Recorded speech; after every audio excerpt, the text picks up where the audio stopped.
The first Duo Cash Cup is tomorrow, and I've finally decided that I'm going to be going all in for competitive this season.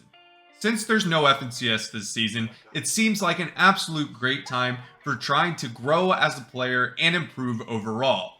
And to be completely honest, since the switch from West to Central, I have struggled. I mean, just take a look at the difference in these PRs down below.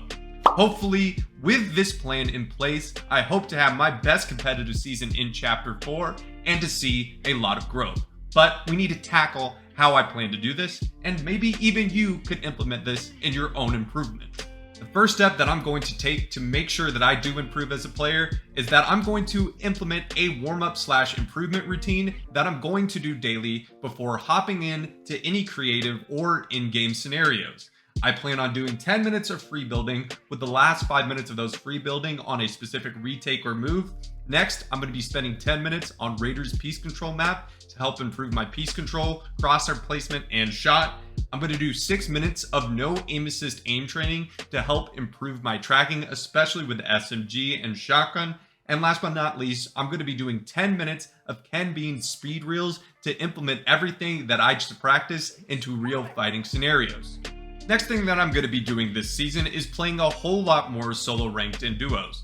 I think ranked mode has been incredibly frustrating to deal with thus far, but to be honest, there is no other practice that is as good as fighting in-game and ranked to a tournament. So I need to make sure, even if I do not enjoy it, to play a whole lot more solo ranked especially, and duo ranked when my duo is on. I hope this will help me get more comfortable with in-game fighting, getting used to the delay, and all of the different weapons and loot items that are not in creative scenarios.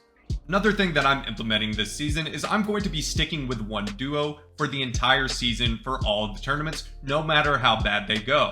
A lot of flip-flopping around has caused me not to do as well in previous tournaments, in my opinion. And I'm hoping with sticking one duo who's also motivated to get better, we can see a general improvement throughout the season, and hopefully we can actually get some really good results.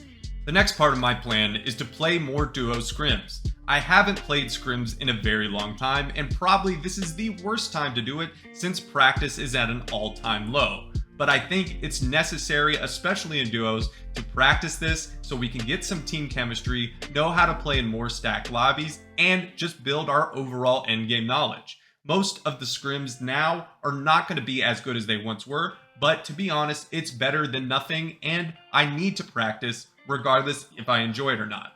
The next part of my plan is to VOD every single tournament before the next. For example, if I play a duo cash cup, I need to make sure that I VODed that duo cash cup before the next one next week.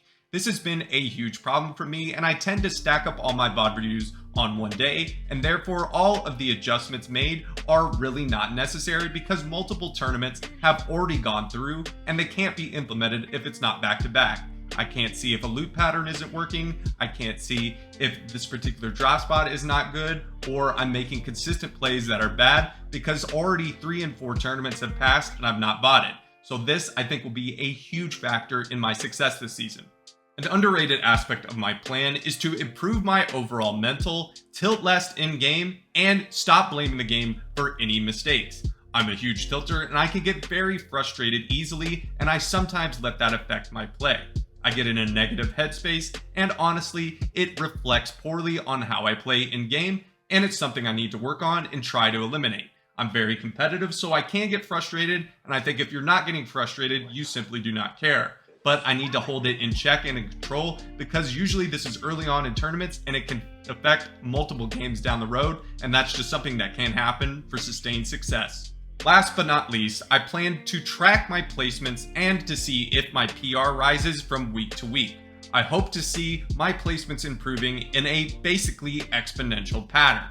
Hopefully, I'm fixing my mistakes, using my warm-up routine to improve, looking at my VODs, implementing the changes that I need to make from week to week, and hopefully that will result in better placements and more PR gained each week. I really am looking forward to implementing all of these changes and seeing if they have a mass effect on my competitive success or not. Well guys, that is going to do it for today's video. I hope that you did enjoy. If you did, please drop a like on it, hit that subscribe button, and turn on post notifications. And I hope I'll be seeing you in the next one. Peace.